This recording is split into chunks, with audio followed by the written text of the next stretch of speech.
Hello అండి, I'm doctor Keerthi, మీ fertility expert 49 hospital Vizag branch నుంచి మాట్లాడుతున్నాను.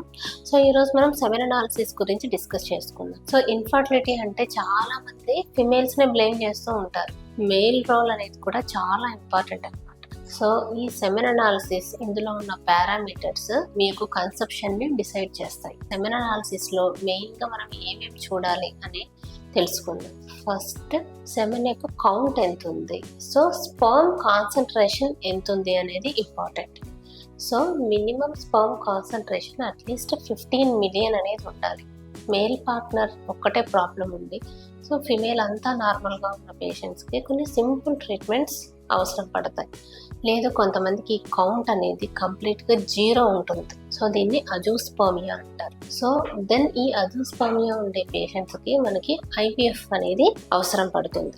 సో అజూస్పర్మియాకి కొన్ని రీజన్స్ అనేవి ఉంటాయి. సో ఏ రీజన్ వల్ల అజూస్పర్మియా ఉంది అని మనం ఎవాల్యుయేట్ చేసుకొని డయాగ్నోసిస్ అయిన తర్వాత మీకు ఈ ట్రీట్మెంట్ ఇవ్వడం జరుగుతుంది. Second thing is motile sperms. So motility అంటే కదలిక. స్పర్మ్ అనేది వెజైనా నుంచి వెళ్ళి దెన్ యుట్రస్ లోపలికి, యుట్రస్ నుంచి ఫెలోపియన్ ట్యూబ్కి, ఫెలోపియన్ ట్యూబ్లో ఉండే ఎగ్ లోపలికి వెళ్ళాలి.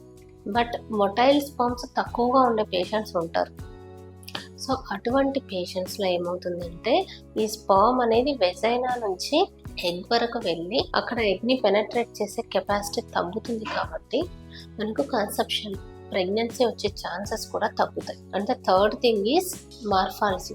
అంటే యూజువల్గా స్పర్మ్స్కి హెడ్ అండ్ టైల్ ఉంటాయి. సో అది ఎలా ఉన్నాయి అనేవి వెరీ వెరీ ఇంపార్టెంట్.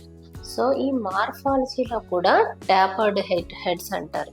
తర్వాత టైల్లో కూడా కొన్ని ప్రాబ్లమ్స్ ఉంటాయి. ఇలా మార్ఫాలజీ సరిగా లేని స్పర్మ్స్ ఎగ్ని పెనట్రేట్ చేసుకొని వెళ్ళవు. సో దానివల్ల ఫర్టిలైజేషన్ కెపాసిటీ అనేది తగ్గుతుంది. సో ఇవన్నీ పారామీటర్స్ మనకి బేసిక్ సెమెన్ అనాలిసిస్లో తెలుస్తాయి అన్నమాట. సో ఇవన్నీ మీకు ఒక స్టాండర్డ్ ల్యాబ్లో చేయించుకోవాల్సి ఉంటుంది. సో చాలామంది పేషెంట్స్ ఏంటంటే ఒక స్టాండర్డైజేషన్ ఉండదు, జస్ట్ అలా వెళ్ళి శాంపుల్ ఇచ్చేస్తారు.